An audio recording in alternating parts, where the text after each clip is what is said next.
असलामुअलैकुम दोस्तों, क्या हाल है? ठीक हो दोस्तों? आज ਦੀ ਵੀਡੀਓ ਦੇ ਵਿੱਚ ਅਸੀਂ ਤੁਹਾਨੂੰ ਦੱਸਣਾ ਹੈ ਬਈ ਨਾ ਬੱਕਰੀ ਦੇ ਜਿਹੜੇ ਆਖਰੀ ਮਹੀਨਾ ਹੁੰਦਾ ਨਾ ਉਸ ਦੇ ਵਿੱਚ ਕੀ ਸਾਨੂੰ ਕਰਨਾ ਚਾਹੀਦਾ ਹੈ ਔਰ ਕਿਹੜੀਆਂ ਸਾਨੂੰ ਪਰੇਸ਼ਾਨੀਆਂ ਦਾ ਸਾਹਮਣਾ ਕਰਨਾ ਚਾਹੀਦਾ ਹੈ।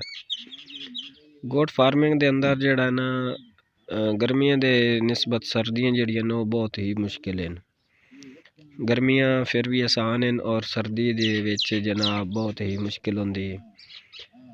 और सब तो ज़्यादा साडा जेड़ा ना बकरी गब्बन वो आखिरी महीना जेड़ा ना वो बहुत ही तवज्जो और मुश्किल आला, क्योंकि उस टाइम साड़ी ना सारी मेहनत सारा फल पक चुका होंदा है और उस दी असीं अगर एहतियात ना कीती साडा ज़ाया भी हो सकदा है, उहदे विच सानूं नुकसान भी हो सकदा है और फ़ायदा भी हो सकदा है। ये सिर्फ साडी अपनी मेहनत, अपनी साडी सोच, अपनी साडी जनाब सारा असी ओहदी तैयारी ओहदी असी केयर कर लवीए तो सानू नुकसान तो बचा जा सकता है।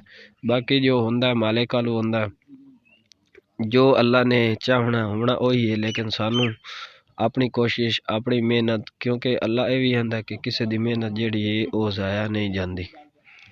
तो वीडियो नू पूरा एंड तक देखना तां ही वीडियो दी समझ आउंदी है।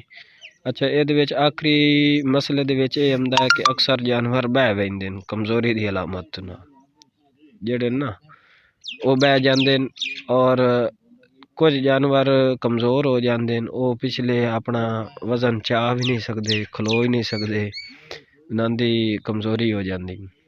खुराक ते तवज्जो देवो आखिरी महीने खास तौर।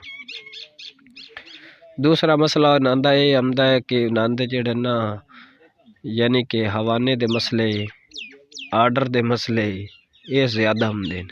इहदे विच सोजिश, साड़ू, गिल्टियां बड़े ही मसाइल आ जाते हैं, जिहदे विच थान ज़ाया हो जाता है और एक थान का फ़ायदा नहीं होंदा। दो बच्चे होण ते फिर वो पालने मुश्किल हो जाते हैं।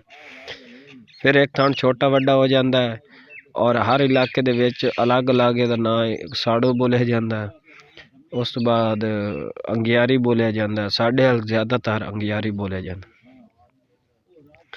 दोस्तों, जानवर की खास तौर पर तवज्जो देवो खुराक दे उत्ते, उसनूं कोई इजाफी खुराक देवो नाल शाम नूं, ताकि वो वीकनेस उसदी कमज़ोर ना होवे। वो भी असीं तुहानूं इस वीडियो दसांगे। अगर तो किसी दोस्त दे सोजिश आ गई है ना, एक महीना पहले भी सोजिश आ जाती। अगर तो सोजिश आ गई हवाने दे अंदर, थणा दे अंदर, वो काली मिर्च बरीक कर लवे, थूम नूं बरीक कर ले, लसन नूं ते देसी घी लै ले तो सब तो फ़ायदा ज़्यादा उसी। वरना डाल्टे दे अंदर ना 2 चमचियाँ डाल्टा घी, 2 चमचियाँ थूम, 1 चमची काली मिर्च, वो मिक्स करके उन्होंने देवे और चेक करता रहे। थणा नूं दबाई सेन ते ओहदे विच ना आम पता लगता है कि सोजिश है। जिस टाइम थान बिल्कुल नरम हो जासे, लगता भाई दुध दे, ते उस टाइम तुसी उसनूं ना छोड़ देना, वो खुराक उन्होंने नहीं देवनी। और ये बहुत ही ज़बरदस्त नुस्खा है और इसका 24 घंटे के अंदर अंदर तुहाडा फ़ायदा पहुँचना शुरू हो जासी। काली मिर्च ऐसी चीज़ है 24 घंटे के अंदर जितनी मर्जी सोजिश हो जाए, जितना मर्जी ख़राब हो जाए आर्डर, वो फौरी ठीक कर दी। अच्छा, कुछ दोस्तां दी मैं वीडियो वेखी हैं, कुछ दोस्तां दे रद्दो मदल ये भी आया कि काली मिर्च साबित खिला देवो। साबित खिलावन का भी नुकसान है। जेड़ा बंदा साबित काली मिर्च खिलाई सी, वो दूध खुश्क करना शुरू कर दे सी बकरी तुहाडी, और ये बकरियां दे अंदर ही मफीद है काली मिर्च। उस बाद जदों भी काली मिर्च का इस्तेमाल करना है, उन्हें घी के अंदर इस्तेमाल करना है,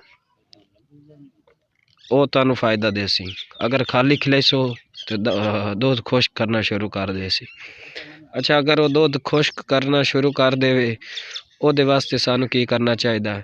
ਉਹਦੇ वास्ते तुसी रोज़ाना बकरी नूं ना कम अज़ कम आधा किलो दुध वो तुसी जेड़ा ना उसनूं देवना शुरू कर दिओ।